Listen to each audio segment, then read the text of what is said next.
Hello everyone. Today we are starting with a new chapter, geography, that is motions of the earth. And there are two types of motions of the earth. One is rotation of the earth and the one is revolution of the earth. So first, what is rotation? Rotation is the movement of the earth on its axis. So in the previous class we have discussed what is axis. So this is the axis and earth rotates from west to east direction. So the movement of the earth on its axis from west to east direction is what we call as rotation. So the reason for this rotation of the earth from west to east direction is due to the apparent motion of the sun from east to west direction. Sun rotates from east to west direction. And we all know earth rotates one in every 24 hours. Now we shall see the definition of these two. Orbital plane. Orbital plane means the axis of the earth which makes an angle of 62.5 degree with its orbital plane. So that plane formed by the orbit is called as orbital plane. Next, circle of illumination. The circle that divides the day from the night on the globe. It's our globe. So the circle which divides day and the night is called a circle of illumination. I'll show you the image of circle of illumination.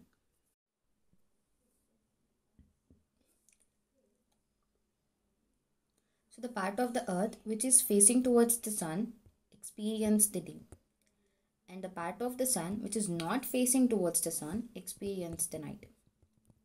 And this line is what we call circle of illumination.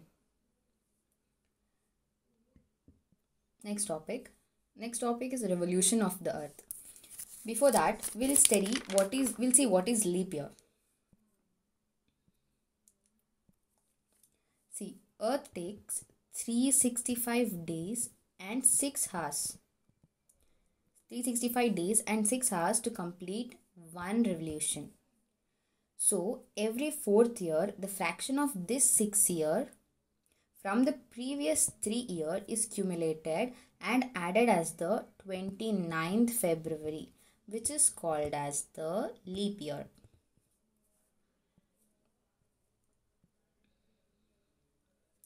Next, revolution of the earth.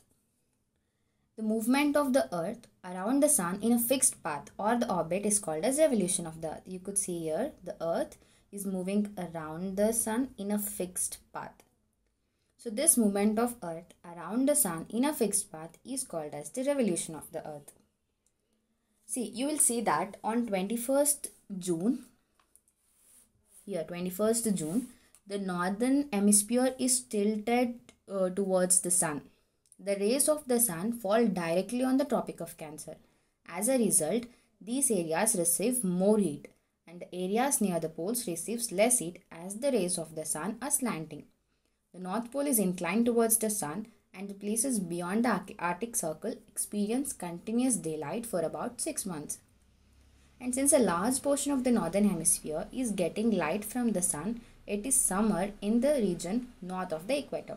The longest day and the shortest night at these places occur on 21st June. At this time in the southern hemisphere, all these conditions are reversed in the southern hemisphere. So it is winter season there and the nights are longer than the days. So this position of the earth is called as summer solstice. Next, on 22nd December, the Tropic of Capricorn receives the direct sunlight. So as the South Pole is tilted towards the sun. So as the sun rays fall vertically at the Tropic of Capricorn, a large portion of the southern hemisphere gets the light. It is summer in the southern hemisphere with longer days and shorter nights. This position of the earth is called as winter solstice. And on 21st March and on September 23rd, direct rays of sun fall on the equator. It falls on the equator. At this position, neither of the pole is tilted towards the sun. So the whole earth experiences equal days and equal nights. This is called as equinox. On 23rd September, it is autumn season in the northern hemisphere and spring season in the southern hemisphere. And on 21st March, it is autumn season in the southern hemisphere and spring in the northern hemisphere. So here I have written the few points about summer solstice, which I just explained now, and this is about the winter solstice. So this was this chapter, guys. So thank you so much for watching. Please do like and share and subscribe my channel NCERT series, and don't forget to press the bell icon so that you will get the notification as soon as I upload any videos. Thank you so much.